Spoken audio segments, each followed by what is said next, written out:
सर्वजतु ओम प्रेतराजाय नमः गंधक्षत पुष्पाभ्रम पंचोपचारो संपूज्य। पुष्पमाला भागवत जी के लिए है ना, हाँ कृपाशंकर जी से और भागवत जी के।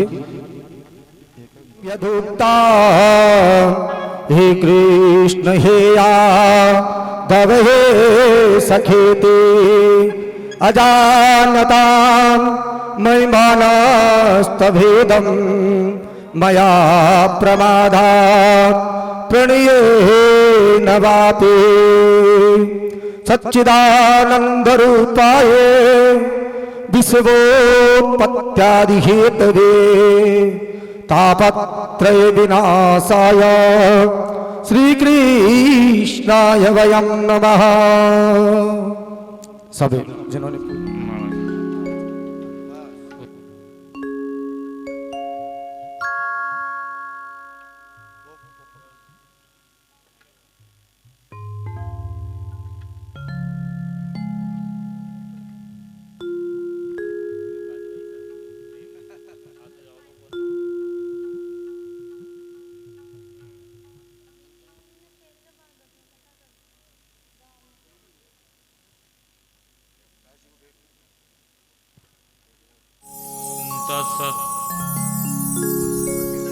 श्रीमते रामचंद्राय नमः।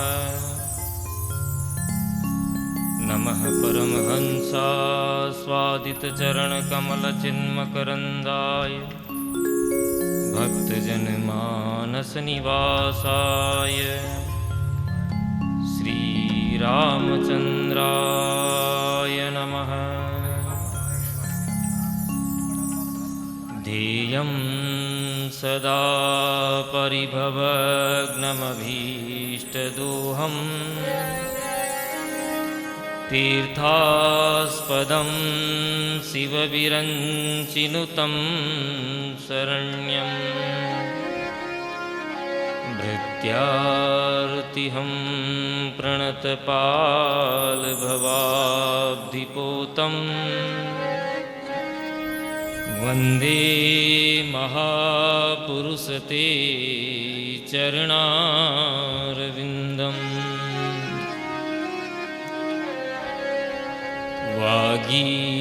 वागीसायस्य वदने लक्ष्मीर्यस्य च वक्षसि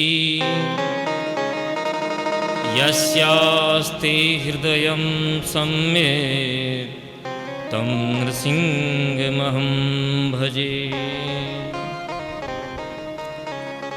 विश्वसर्गविसर्गादीनवलक्षणलक्षितं श्रीकृष्णाख्यं परमधाम जगद्धाम नमामि तत्। प्रह्लाद नारद पराशर पुंडरीक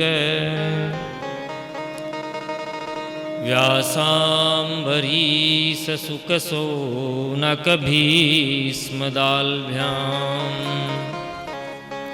रुक्माङ्गदार्जुन वसिष्ठ विभीषणादीन्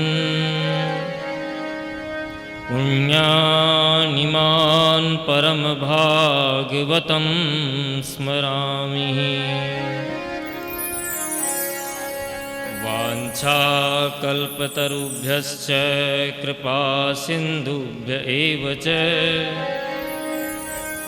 पतितानां पावनेभ्यो वैष्णवेभ्यो नमो नमः। सीतानाथ समारम्भाम् श्रीरामानन्दार्य मध्यमाम् अस्मदाचार्यपर्यन्ताम् वन्दे गुरुपरम्पराम्। नमो गोभ्यः श्रीमतिभ्यः सौरभेयस्य एव च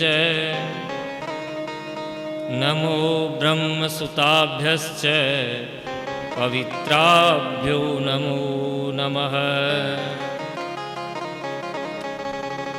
भक्त भक्ति भगवंत गुरु चतुर नाम बपु एक, जिनके पद वंदन किए नासहि विघ्न अनेक। जन्माद्यस्य यतोऽन्वादितरतश्चार्थेष्वभिज्ञस्वराट् तेने ब्रह्म हृदयाय आदिकवये मुह्यन्ति यत्सूरयः।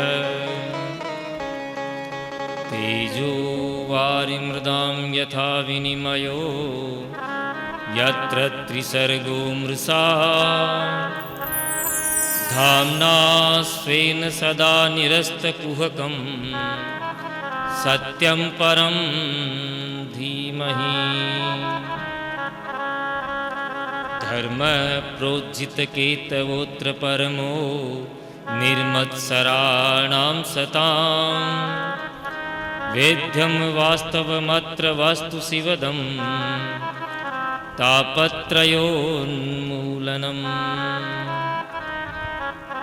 यं प्रवजन्तमनुपेतमपेतकृत्यं द्वैपायनो विरहकातर आजुहाव। पुत्रेति तन्मयतया तरवोऽभिनेदुस् तं सर्वभूतहृदयं मुनिमानतोऽस्मि।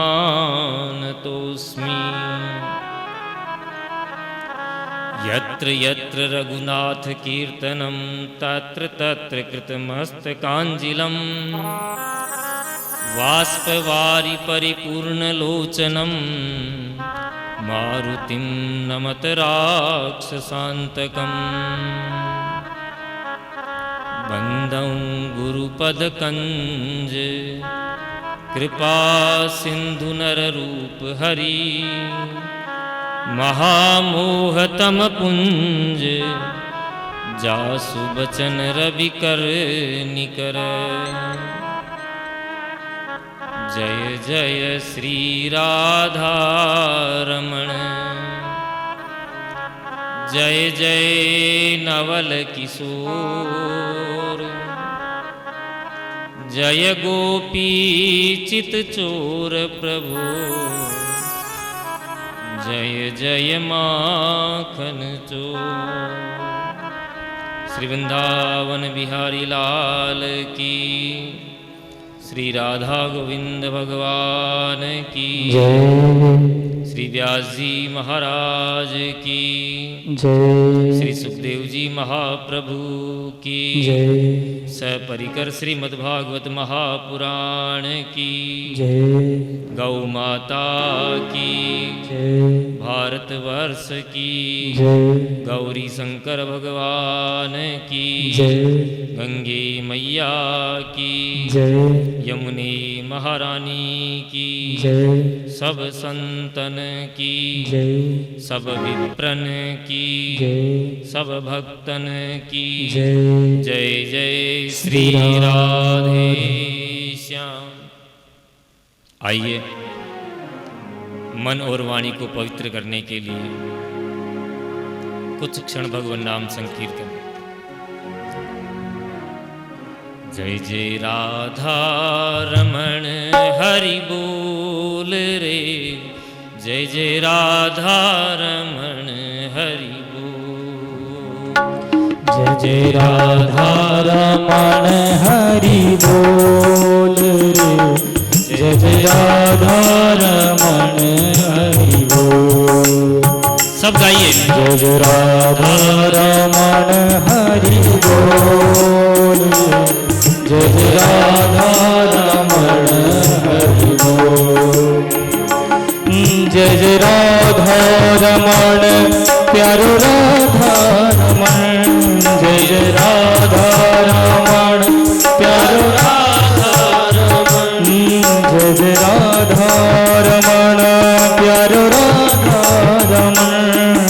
जय राधा प्यारो राधा रमण जय जय राधा रमण हरि बोल रे जय जय राधा रमण हरि बोल जय जय राधा रमण हरि बोल रे जय जय राधा रमण हरि बोल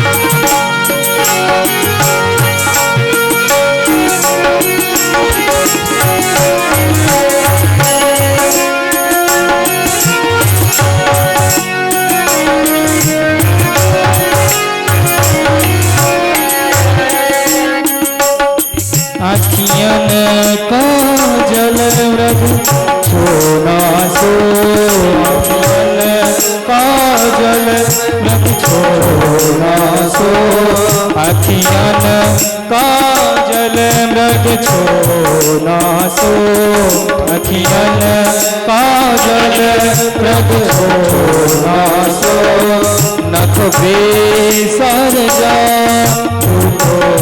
नासो नख बेसर जा नासो नख बेसर जा नासो नख बेसर जा नासो दो रस के भरे हैं कपूर दो रस के भरे जय जय राधा हरि बोल जय जय राधा रमण हरि बोल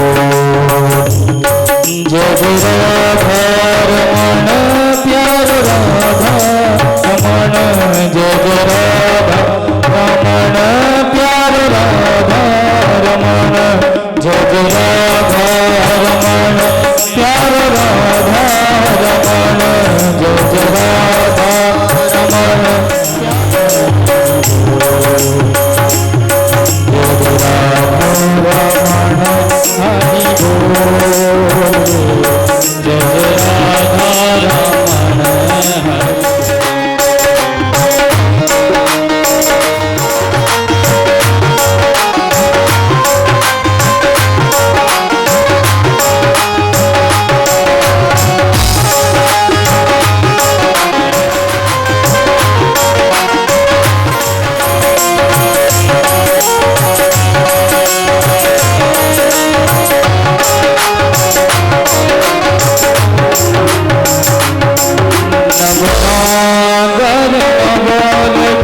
रसिया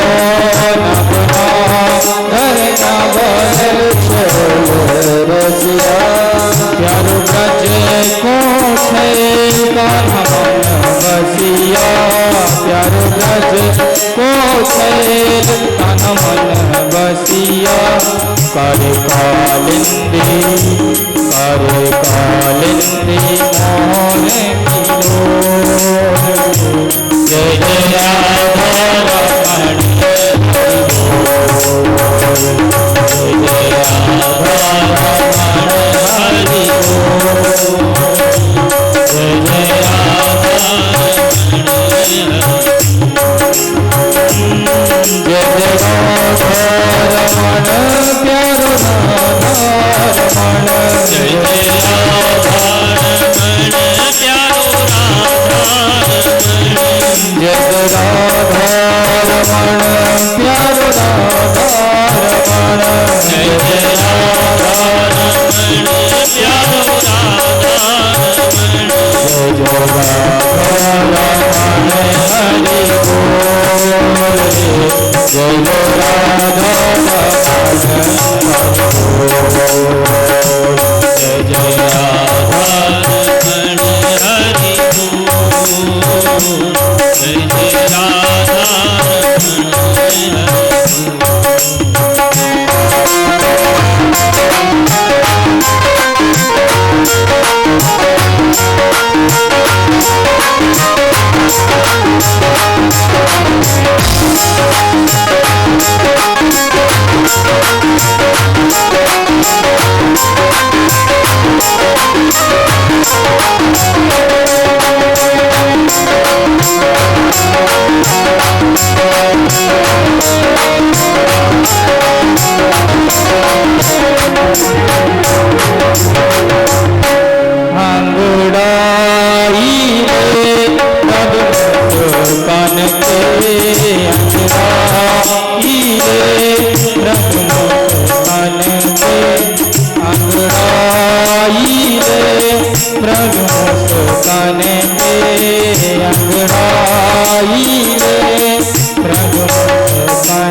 चितवन पे कजरी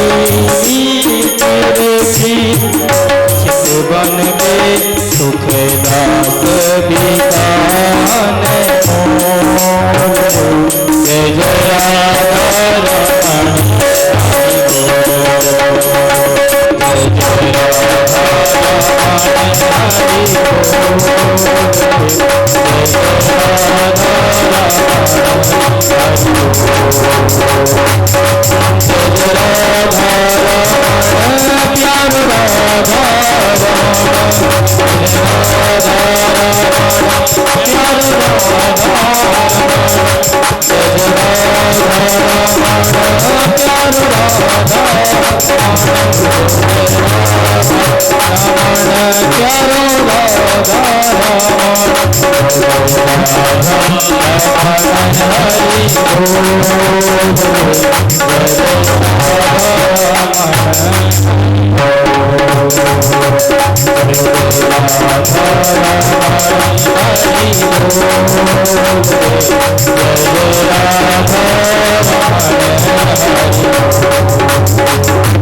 बोले मोर मुकुट बंसी वाले की। अखंड ब्रह्मांड नायक परात्पर परब्रह्म भगवान श्री राधा गोविंद की महती कृपा करुणा से इस परम पुनीत परम पावन गोकुल में बैठकर, वृंदावन में बैठकर और स्वयं गोलोक में बैठकर हमें श्रीमद्भागवत महापुराण के माध्यम से सत्संग लाभ प्राप्त होने जा रहा है। अत्यंत कृपापूर्वक विराजे हुए सब विप्रगण संगीत के माध्यम से कथा में रस भरने वाले हमारे वृंदावन से पधारे हुए सभी कलाकार बंधु, वयोवृद्ध सभी भक्तजन और भक्तिमयी माताओं, आप सबके हृदय में विराजमान श्री ठाकुर जी को मेरा प्रणाम। हम सब यहाँ क्यों बैठे हैं?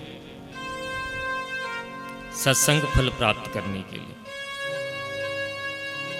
84 लाख योनियों में सबसे दुर्लभ योनि मानव योनि है और मानव जीवन का सबसे दुर्लभ कार्य है सत्संग।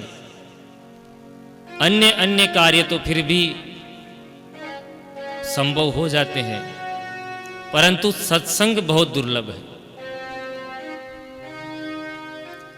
ये सत्संग होना अपने पुरुषार्थ से संभव नहीं है, ये भगवान की अहेतु की कृपा से ही संभव है।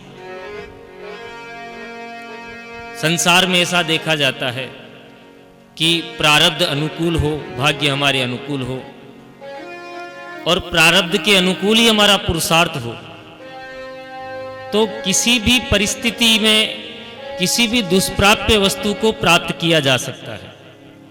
ऐसी कोई वस्तु नहीं है जो पुरुषार्थ के बल पे और भाग्य के बल पे प्राप्त की जा सकती हो, परंतु सत्संग फिर भी दुर्लभ है। क्यों? कि सत्संग की प्राप्ति केवल पुरुषार्थ के ऊपर संभव नहीं है, केवल भाग्य के बल पे या प्रारब्ध के बल पे भी संभव नहीं है। सत्संग की प्राप्ति केवल भगवान के अनुग्रह के ऊपर उपलब्ध है।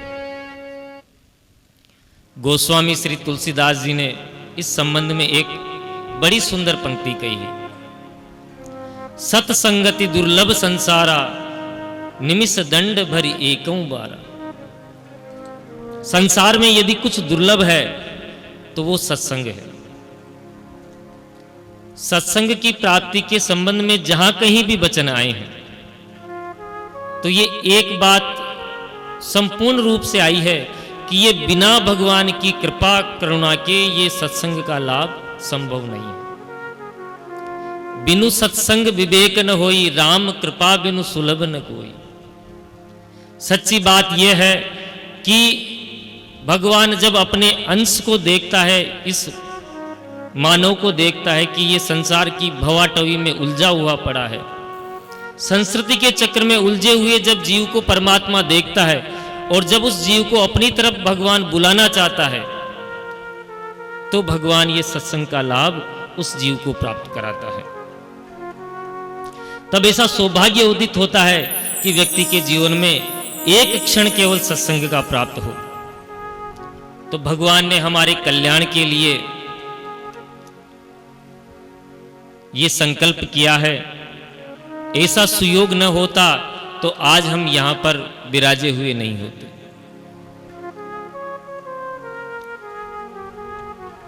पूज्य स्वामी श्री अखंडानंद सरस्वती जी ने एक बात बड़ी सुंदर कही है।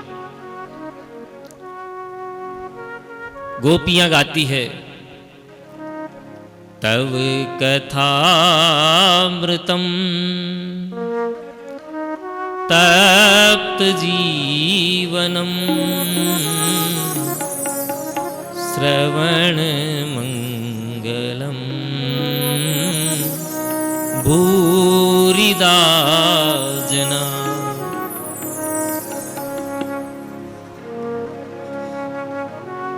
तो पूज्य स्वामी जी क्या कहते हैं? भूरिदा जना। भूरिदा का अर्थ ये होता है कि संसार की जितनी संपत्ति है उसका कोई दान कर दे तो ऐसे दानी को भूरिदा बोलते हैं। गोपियां कहती है कि जो आपकी कथा का दान करता है, तव कथामृतम, वो क्या है? भूरिदा जना। वो लोग संसार के सबसे बड़े दानी हैं। जो कथा का दान करे वो संसार का सबसे बड़ा दानी। तो स्वामी जी क्या कहते हैं अखंडानंद जी कि केवल कथावाचक ही भूरिदा नहीं है। कथावाचक कथा किसको कहेगा? जब तक श्रोता ही नहीं होंगे। भाई दान तो आप उसी को करोगे जब दान लेने वाला पात्र होगा। तो स्वामी जी कहते हैं कि केवल कथावाचक भूरिदा नहीं है, श्रोता भी भूरिदा है। और केवल कथा और श्रोता ही भूरिदा नहीं है, इन दोनों के बीच की एक कड़ी है आयोजक। आयोजक ने इतनी सुंदर व्यवस्था करी है। हमारे विपिन जी ने दिन रात भाग दौड़ करके इतनी व्यवस्था बनाई है, तो वो भी भूरिदा है। दान की बड़ी महिमा है साहब, किंतु शास्त्रों में जितने भी दान बताए गए हैं, क्योंकि सब भौतिक लौकिक दान है। आप अन्न का दान करोगे तो कुछ देर के अंदर ही अन्न, रात को भोजन करोगे सुबह फिर भूख लग जाएगी। वस्तु का दान करोगे वो भी नश्वर है। शाश्वत तृप्ति किसी भी दान में नहीं है। किसी भी दान में किसी भी वस्तु का दान कर लो, लेकिन शाश्वत कहते किसे हैं? जो कभी नष्ट न हो। बिना नष्ट होने वाला दान कौन सा है? किंतु सत्संग की प्राप्ति से जीव आत्मा रामत्व, आत्मा कामत्व ये संपूर्ण प्राप्त कर लेता है और पूर्णता को प्राप्त कर, फिर उसके जीवन में किसी चीज की कमी नहीं रह जाती।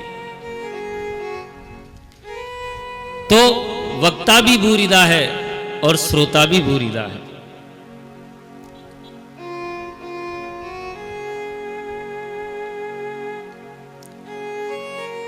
वक्ता को कभी अहंकार नहीं होना चाहिए, क्योंकि वैसे तो कर्ता कार्यता सब भगवान है।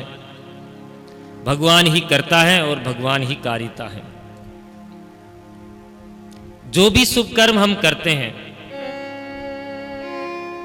वो सब भगवान को अर्पण करते चलें, तभी उसका पूरा लाभ हमें प्राप्त होगा। क्योंकि करने वाले हम दूर दूर तक कहीं नहीं हैं। कथा करने वाले भी श्री ठाकुर जी हैं और कथा कराने वाले भी श्री ठाकुर जी हैं। हमारे पूर्वाचार्यों के चरण हैं, संत सदगुरु की कृपा है, भगवान ने कृपा पूर्वक हमें निमित्त बना लिया है। ये भगवान का ही अनुग्रह है। तो कर्ता कारिता सब भगवान है, सबके सूत्रधार भगवान है, यही बात सही है। लेकिन फिर भी किसी न किसी को इस काम का तो बीड़ा उठाना ही पड़ता है। भगवान किसी न किसी जीव को तो निमित्त बनाते ही हैं। इसलिए आयोजक भी भूरिदा है। इस प्रकार का उच्चतम अवसर आप सबने उपस्थित किया है।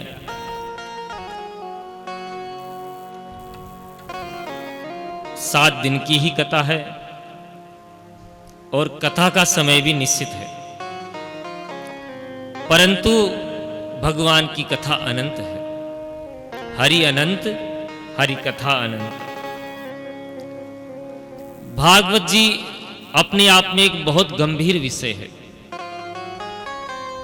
हम कितना भी प्रयास कर लें, परंतु 7 दिन के अंदर, क्योंकि देखो 7 दिन की जो कथा होती है ना, वो चटपट कथा होती, तुरंत।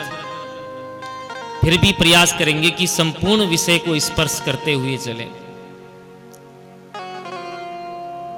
7 दिन में कोई कथा पूरी नहीं हो सकती, परंतु कथा अपूर्ण भी नहीं रहती, क्योंकि ये कथा किसकी है?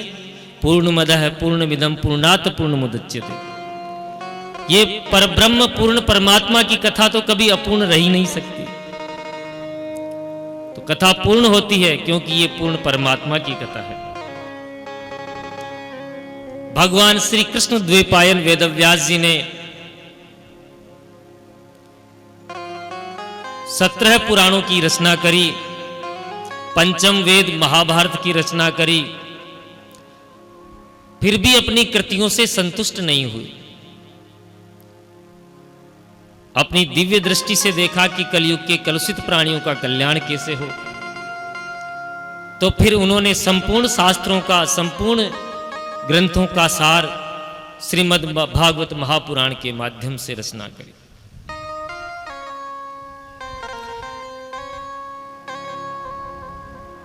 सत 18,000 श्लोकों का एक पावन ग्रंथ वेदव्यास जी ने तैयार कर लिया।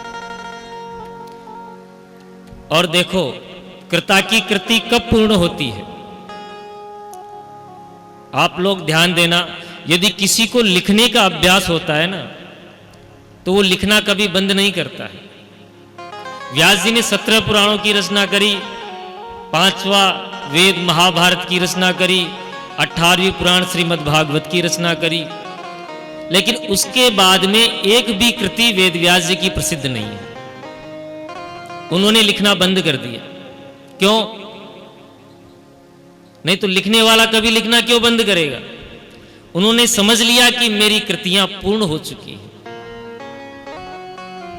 श्रीमद् भागवत ग्रंथ के माध्यम से वेदव्यास जी को पूर्णता प्राप्त हुई।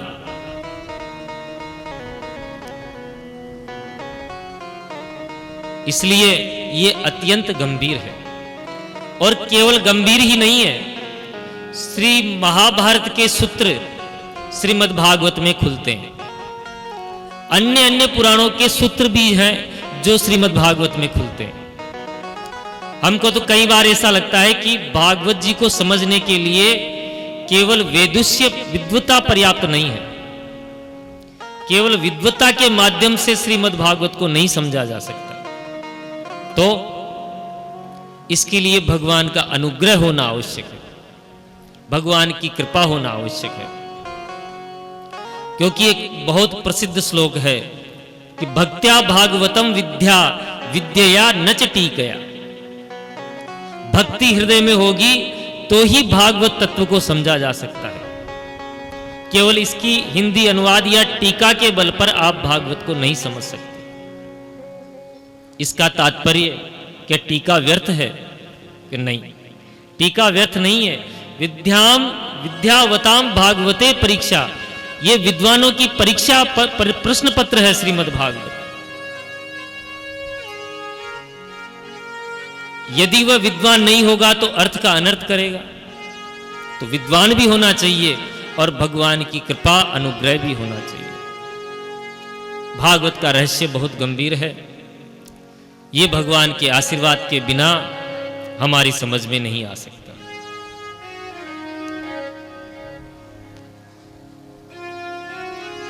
श्रीमद् भागवत महापुराण प्रदीप सर्वप्रथम श्रीमन नारायण ने ब्रह्मा जी को प्रदान किया। स्वयं भगवान नारायण ने ब्रह्मा जी को दिया और भगवान नारायण ने ही ब्रह्मा जी के माध्यम से नारद जी को प्रदान किया और भगवान श्रीमन नारायण ने ही नारद जी के माध्यम से वेद व्यास जी को प्रदान किया।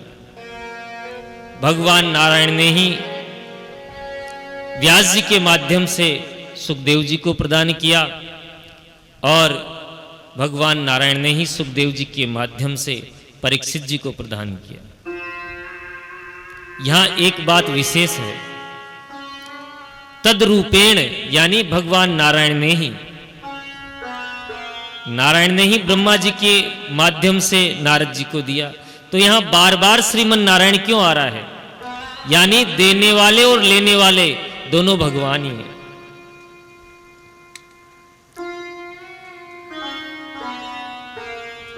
यहां एक चीज महत्वपूर्ण है कि जब भगवान नारायण ही कथा कहने वाले हैं और भगवान नारायण ही सुनने वाले हैं, जिस प्रकार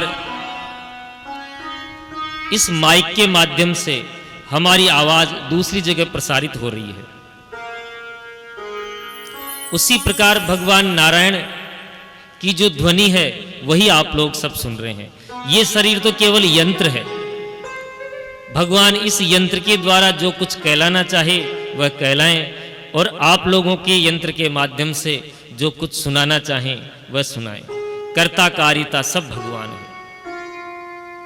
मैं कथा कह रहा हूं ऐसा कुछ नहीं है। कहने वाले श्री ठाकुर जी और सुनने वाले भी श्री ठाकुर जी। बोले भागवत भगवान की जय। आइए अब कथा में प्रवेश करते हैं। श्रीमद् भागवत महापुराण 18,000 श्लोकों का बना हुआ एक परम पावन पुनीत ग्रंथ है, जिसके 12 स्कंद हैं।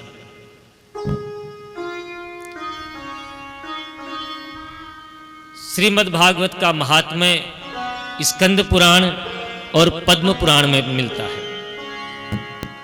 अब ये महात्म्य क्या है?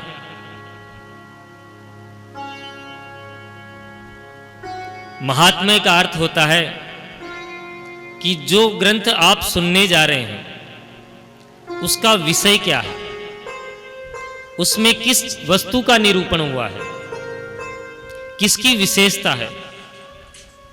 हमारे भारतवर्ष में सबका महात्म्य होता है। आप एकादशी का व्रत करती हैं, एकादशी का महात्म्य, पूर्णिमा का महात्म्य, अमावस्या का महात्म्य है, गुरुवार का महात्म्य, कार्तिक मास का महात्म्य, चैत्र बैसाख मास का महात्म्य, गौ का महात्म्य, मानव शरीर का महात्म्य, सबका महात्म्य भरा पड़ा है। महात्म्य का अर्थ होता है जानना, परिचय। हमारे बीच में कोई बहुत बड़े महापुरुष आकर विराजमान हो जाएं तो हमें ज्ञान ही नहीं होगा कि ये कौन है। लेकिन जब उनके बारे में हम थोड़ा सा जानेंगे, उनकी विशेषता जानेंगे, तो श्रद्धा से हमारे मस्तक अपने आप ही झुक जाएंगे। महात्म्य का मतलब परिचय। श्रीमद् भागवत का महात्म्य 2 ग्रंथों में, 2 पुराणों में आता है। एक तो स्कंद पुराण में और एक पद्म पुराण में। पद्म पुराण का महात्म्य सर्वाधिक प्रचलित है। आइए महात्म्य के द्वारा ग्रंथ का प्रारंभ करते हैं। सच्चिदानंद रूपाय विश्वोत्पत्त्यादिहेतवे तापत्रये विनाशाय श्रीकृष्णाय वयं नुमः। श्रीकृष्णाय वयं नुमः। सच्चिदानंद रूपाय, इसमें भगवान के स्वरूप का लक्षण बताया है। भगवान का स्वरूप कैसा है? सतघन, चितघन और आनंद घन। सत मतलब भगवान सत्य स्वरूप है, चित ज्ञान स्वरूप है और आनंद स्वरूप है।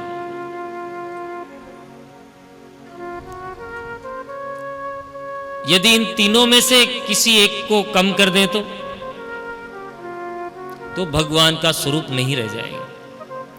यदि सत को हटा दें, चिदानंद रूपाय, तो सत को हटा दें तो फिर केवल चिदानंद रह जाएगा, भगवान सत्य रूप नहीं रहेंगे। भगवान श्री राम को वन में सीता विरह में तड़पता हुआ देखकर भगवान शिव जी ने प्रणाम किया। जय हो प्रभु सच्चिदानंद भगवान की जय हो। पार्वती जी को शंका हुई कि ये भगवान कब से हो गए, क्योंकि भगवान का स्वरूप क्या है? सच्चिदानंद रूपाय, सतघन, चितघन और आनंद घन। ये तो सत स्वरूप भी नहीं है, चित स्वरूप भी नहीं है, इनको ज्ञान भी नहीं है कि अपनी पत्नी खो गई, वो कहां गई, और आनंद स्वरूप भी नहीं है, ये तो रो रहे हैं और विरह में इतने कातर हैं कि पशु पक्षियों से पूछ रहे हैं, हे खग मृग हे मधुकर श्रेणी, तुम देखी सीता मृग नयनी। तो जब इनको ज्ञान ही नहीं है तो ये प्रभु कैसे हो गए?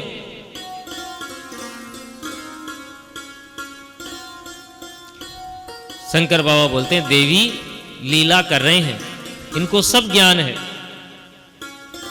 कि नहीं, मुझे तो विश्वास नहीं होता। शंकर जी कहते नटो नाट्य यथा स्थिति, जैसे एक नट अभिनय के अंदर नाटक में बढ़िया अभिनय करता है, उसको कोई पहचान नहीं पाता। आप तो ऐसे समझें कि कोई फिल्म के अंदर कुली बना हुआ एक अभिनेता, उसको देखते हैं कि देखो बेचारा कितना परेशान है, कितना गरीब है और पैसों के लिए ये कूली पने का काम कर रहा है, मजदूरी का काम कर रहा है। तो जो जानकार है वो बोलेगा नहीं नहीं, ये तो पिक्चर में अभिनय कर रहा है, वास्तविकता में तो ये बहुत बड़ा आदमी है, बम्बई में इसका बहुत बड़ा मकान है। परंतु ऐसा सजीव अभिनय करेगा कि देखने वाले को विश्वास ही नहीं होगा। जब एक सामान्य कलाकार इतना जीवंत अभिनय कर सकता है तो वो तो श्री ठाकुर जी हैं, उनके अभिनय में किसी भी प्रकार की कमी तो हो ही नहीं सकती। सती जी को भ्रम हो गया, तो किन जाऊं परीक्षा ले हूं। तो ठीक है, आप परीक्षा ले लो। और हुआ क्या? सती जी फेल हो गई। तो भगवान सच्चिदानंद रूप है, सच्चिदानंद रूपाय विश्वोत्पत्त्यादि हेतवे तापत्रय विनाशाय श्री कृष्णाय वयम नुमः।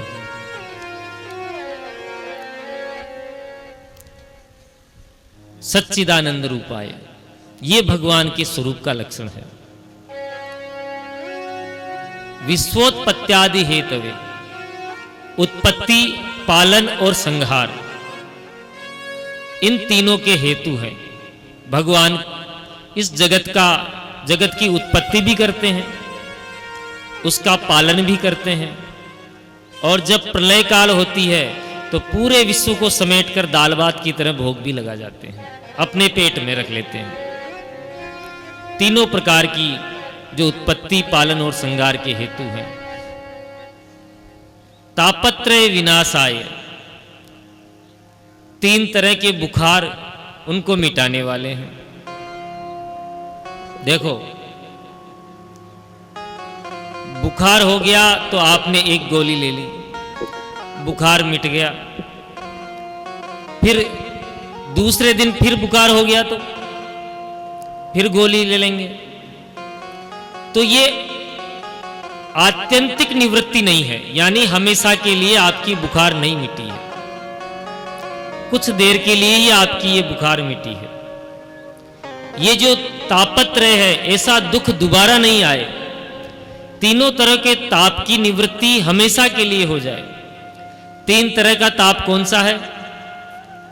पहला है आदि देविक, आदि भौतिक, और आदि देहिक, देहिक देविक भौतिक ताप। देहिक ताप कौन सा होता है? हमारे शरीर से संबंधित जो भी ताप है,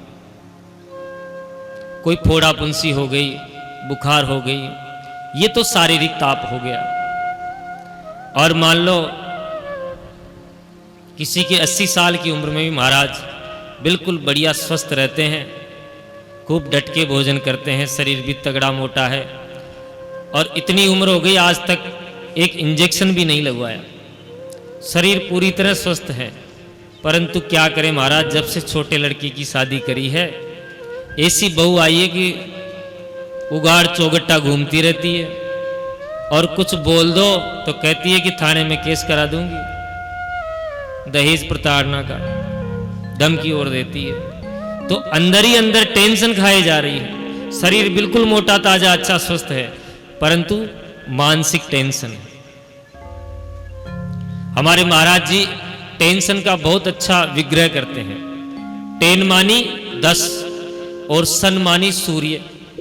जब एक सूर्य जेठ के अंदर इतनी दोपहरी के अंदर गर्मी देता है, तो 10-10 सूरज लेकर जो माथे पर घूमेगा तो उसकी क्या स्थिति होगी भाई? तो जो टेंशन लेकर घूमता है, समझो 10-10 सूर्य की रोशनी मस्तक पर लेकर घूम रहा है। तो 2 तरह के देहिक ताप होते हैं, पहला शारीरिक और दूसरा मानसिक। मानसिक में ही जो मानस रोग बताए हैं, काम, क्रोध, लोभ, मोह, मद, मात्सर्य, इनकी हमेशा के लिए निवृत्ति हो जाए। और आधि देविक ताप, देवीय प्रपदा जो आती है, भूकंप आ गया, ओले गिरना, या प्रारब्ध के परिणाम जो भी भाग्य के परिणाम होते हैं, वो देविक आपदा, ये आधि देविक ताप है। और तीसरा है भौतिक ताप। भौतिक ताप कौन से हैं? बरसात के समय में सांप बिच्छू का भय हो गया, या हिंसक पशु का भय हो गया, ये भौतिक ताप आ गए। तापत्रय विनाशाय श्री कृष्णाय वयम नुमः। भगवान की चरण शरण ग्रहण करते ही इन तीनों तरह के तापों का समन हो जाता है। बोलिए भागवत भगवान की। नैमिषारण्य की पावन भूमि में यह पावन प्रसंग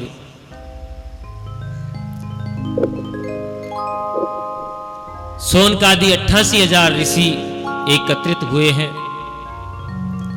क्यों इकट्ठे हुए हैं? सत्संग की इच्छा से। 1000 वर्ष का संकल्प लेकर बैठे हैं कि इन 1000 वर्ष तक हम कहीं नहीं जाएंगे, इसी स्थान पर रहेंगे और कथा श्रवण करेंगे। सोनक जी 88,000 ऋषियों में सबसे वयोवृद्ध हैं, सबसे बड़े बूढ़े हैं। जैसे हमारे मध्य में परीक्षित जी, श्री कृपाशंकर जी वयोवृद्ध हैं, उसी प्रकार सबसे बड़े बूढ़े विराजमान हैं। लेकिन व्यासपीठ पर किसको विराजमान किया है? बहुत छोटे से बालक श्री सूत जी महाराज। क्यों भाई? सूत जी महाराज कौन है? श्री सुखदेव जी के परम शिष्य और परम वक्ता। श्री सुखदेव जी का पूर्ण अनुग्रह सूत जी महाराज के ऊपर है। गुरुदेव की परम कृपा है, इसलिए आयु में छोटे होते हुए भी सोनकादि ऋषियों ने श्री सूत जी को व्यासपीठ पर विराजमान किया। और देखो, सोनक जी केवल आयु वृद्ध नहीं है, केवल आयु में बड़े नहीं है, वो ज्ञान वृद्ध भी है। और एक और विशेषता सोनक जी में है, क्या है? कथामृत रसास्वाद कुशल है। वो कथामृत का रसास्वाद ग्रहण करने में परम कुशल है।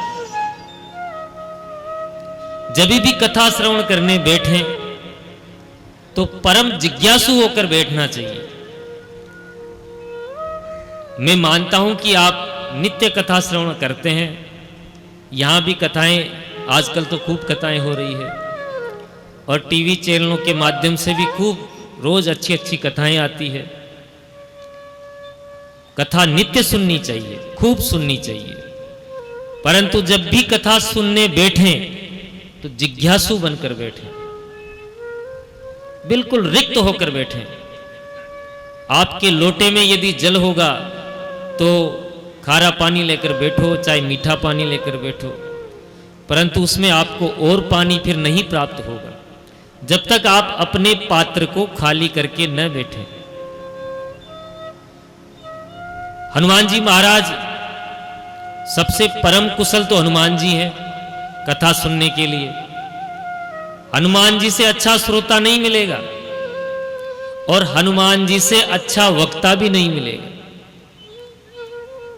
ज्ञानी नाम अग्रगण्यम, ज्ञानियों में सबसे अग्रगण्य का नाम यदि आता है तो हनुमान जी का नाम आता है। परंतु कथा सुनने की इतनी ललक है कि सर्वप्रथम कथा स्थल पर आकर विराजमान हो जाते हैं। हमारे गुरुदेव भगवान कहते हैं कि आज भी यदि कहीं भी, चाहे भागवत कथा हो चाहे राम कथा हो, हनुमान जी किसी न किसी रूप में आकर कथा पंडाल में विराजमान होते ही होते हैं। ये नियम है उनका। और कई जगह एक साथ कथाएं हो रही तो अनेकों रूप बना लेंगे, वो तो राम भक्त हैं। अनेकों रूप बनाकर कहीं न कहीं कथा पंडाल में बैठेंगे ही बैठेंगे। इसलिए कथा सुनाने वाले वक्ता को भी सावधान होकर बैठना चाहिए कि हमारी वाणी इतनी संयमित हो, क्योंकि स्वयं हनुमान जी कथा सुन रहे हैं। और श्रोताओं को भी नियम लेना चाहिए कि जब हनुमान जी कथा समय पर आकर बैठते हैं तो हम भी समय से आकर बैठे। पता नहीं हनुमान जी, देखो कथा के माध्यम से ही तुलसीदास जी की भेंट राम जी से हुई थी, और किसने करवाई थी? हनुमान जी ने। बहुत सुंदर प्रसंग है, लगे हाथ कह देते हैं, नहीं तो फिर भूल जाएंगे। तुलसीदास जी महाराज उन दिनों काशी में निवास करते थे, तो संपूर्ण काशी को भगवान की भूमि मानकर डोल डाल करने गंगा पार करके दूर जाते थे। उस क्षेत्र में वह लघु शंका या दीर्घ शंका की निवृत्ति नहीं करते थे। ध्यान से सुनना, यह प्रसंग आपको हर कहीं नहीं मिलेगा।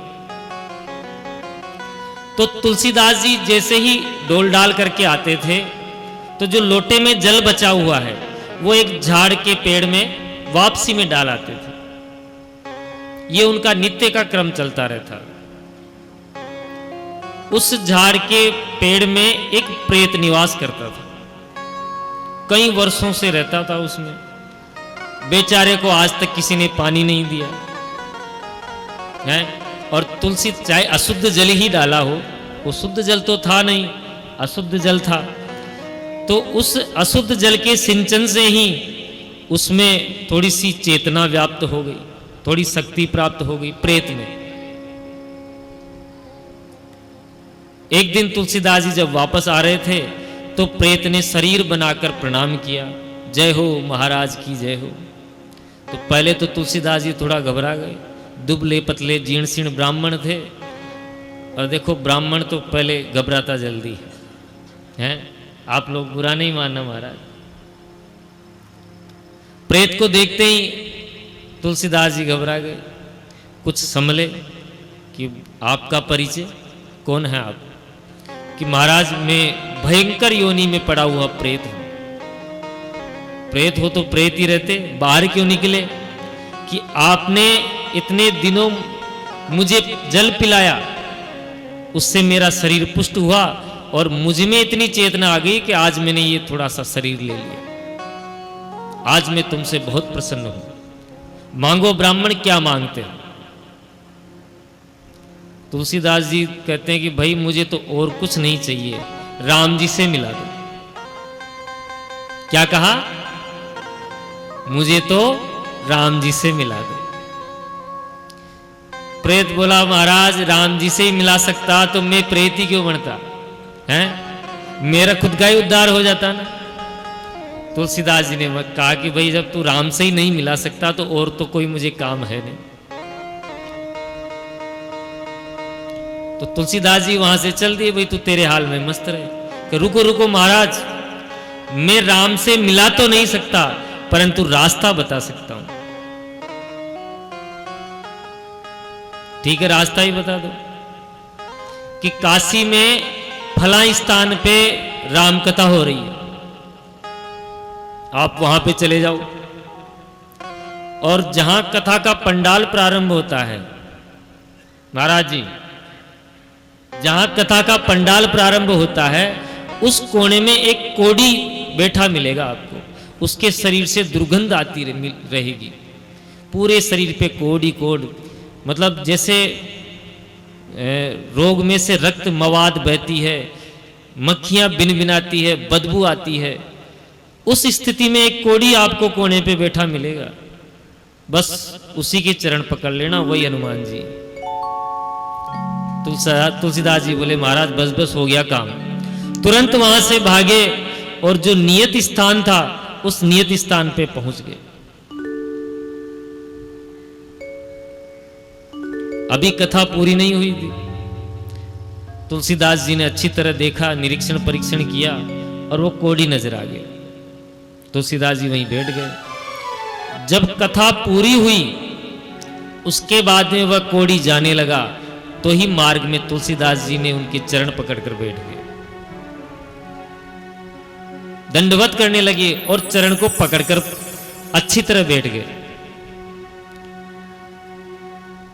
कोड़ी बोलता है ब्राह्मण देवता, मेरे पूरे शरीर में कोढ़ है और ये छूत का रोग है, आप मुझे स्पर्श मत करो। कि नहीं हनुमान जी मैं आपको पहचान गया। अरे मैं कोई हनुमान नहीं हूं, दूर हो जाओ। ब्राह्मण देवता मैं तो शूद्र से भी गया गुजरा हूं, आप मेरे चरण मत पकड़ो।